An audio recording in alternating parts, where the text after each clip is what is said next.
अस्सलामुअलैकुम। उम्मीद करता हूँ सब लोग खैरियत से होंगे। अच्छा जी, आज हमारी जो वीडियो है वो बेसिकली न्यूमेरिकल से रिलेटेड है। हम चैप्टर नंबर 15 के न्यूमेरिकल स्टार्ट करने लगे हैं। हमारे पास जो न्यूमेरिकल है वो फर्स्ट न्यूमेरिकल है 15.1।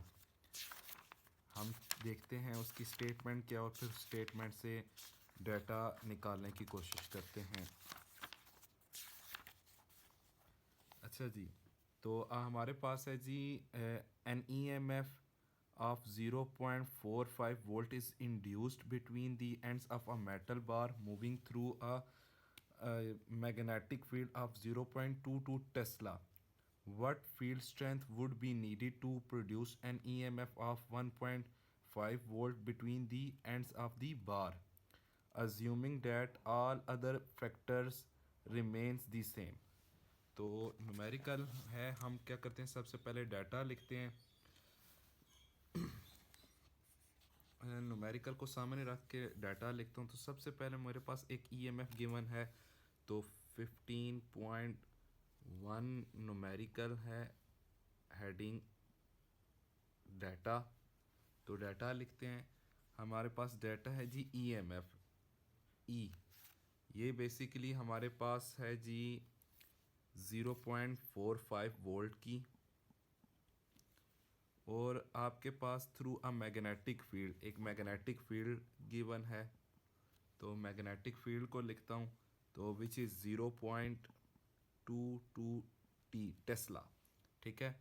और हमारे पास एक और भी गिवन है ईएमएफ, इसको मैं E1 कह देता हूँ, इसको B1 कह देता हूँ, और इसको मैं E2 कह देता हूँ, जो कि है हमारे पास 1.5 वोल्ट है। और हमने फाइंड क्या करना है जी, वर्ड फील्ड स्ट्रेंथ यानी B2 फाइंड करनी है। तो ये हमारे पास डेटा था। अब सोल्यूशन देखिए, न्यूमेरिकल को समझते हैं। न्यूमेरिकल में कहा गया कि आपके पास एक ईएमएफ है, इंड्यूस्ड हो रही है मेटल बार में, किसकी वजह से, इतनी मैग्नेटिक फील्ड की वजह से, यानी 0.22 मैग्नेटिक फील्ड की वजह से। अब कहते हैं कि अब हमारे पास मैग्नेटिक फील्ड क्या होगी कि हमारे पास इंड्यूस्ड ईएमएफ की वैल्यू यानी 1.5 आ जाए। तो सिंपली हम ईएमएफ को इंड्यूस कर रहे हैं मूव करके, बार को मूव करके, ठीक है, मेटल बार को मूव करके। तो हमने इसी चैप्टर में पढ़ा हुआ है मोशनल ईएमएफ। तो मोशनल ईएमएफ का हम फार्मूला लिखते हैं, और बाकी सारा इसमें आखिर पे लिखा हुआ है कि assuming that all other factors remains the same, यानी मोशनल ईएमएफ में बाकी जो भी फैक्टर होंगे वो सारे के सारे क्या रहेंगे, सेम रहेंगे। तो हम इसको सॉल्व करते हैं। सबसे पहले as we know that motional EMF, तो मोशनल ईएमएफ का मैं सिर्फ फार्मूला लिखता हूँ। आपके पास है जी E is equal to V B L sine theta, सही है। इसके साथ माइनस का साइन आता है। मैं माइनस का साइन इसलिए नहीं लगा रहा क्योंकि माइनस का साइन सिर्फ आपको बताता है कि इंड्यूस्ड ईएमएफ है। तो न्यूमेरिकल में लिखा हुआ है कि ईएमएफ आपके पास इंड्यूस्ड है, तो इसलिए। अच्छा, अब इसी को क्योंकि देखें दो आपको गिवन है 1 और 2, तो मैं इसी फार्मूले को यूज़ करूँगा। So E1 is equal to V B1 L sine theta, numerical में था कि बाकी फैक्टर वैसे ही रहेंगे। इसी तरह E2 is equal to V B2 L sine theta, इसको इक्वेशन 1 का नाम देता हूँ, इसको इक्वेशन 2 का नाम देता हूँ, ठीक है। चलें, अब मैं क्या करता हूँ, मुझे फाइंड क्या करना है, B2। तो मैं क्या करता हूँ, मैं इक्वेशन 2 डिवाइड बाय इक्वेशन 1। तो इक्वेशन 2 को मैं डिवाइड करता हूँ इक्वेशन 1 के साथ, तो हमारे पास क्या चीज़ आ जाएगी, यानी E2 लेफ़्ट वाली साइड लेफ़्ट के साथ हो जाएगी और राइट वाली राइट के साथ। B1 L sine theta, sorry ये 2 वाला ऊपर होना चाहिए। इसी तरह B1 L साइन थीटा।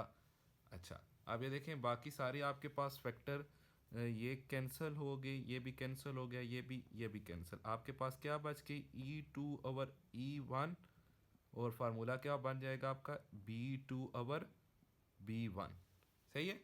तो अब हमने फाइंड क्या करना है, बी को हम बाकी सारे को चीज़ों को उठा के एक तरफ ले जाते हैं और जिस चीज़ को फाइंड करना है उसको एक तरफ। चलें जी, अब हमारे पास फाइनल फार्मूला क्या था, मुझे फिर दोबारा लिखना पड़ेगा E2E1 और B2/B1।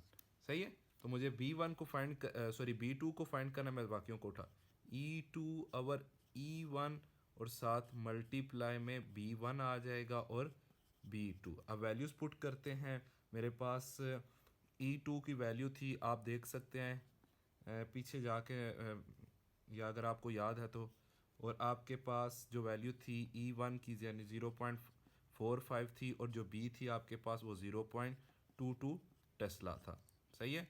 तो ये आपके पास B2, आप इसको कैलकुलेटर का इस्तेमाल करेंगे, कैलकुलेट करेंगे तो आपके पास वैल्यू आ जाएगी विच इज़ 0.73 और B2। और इसके साथ आपको पता है जब भी फाइनल रिजल्ट लिखते हैं तो उसके साथ आप यूनिट लाजमी लिखते हैं, तो T फॉर टेस्ला।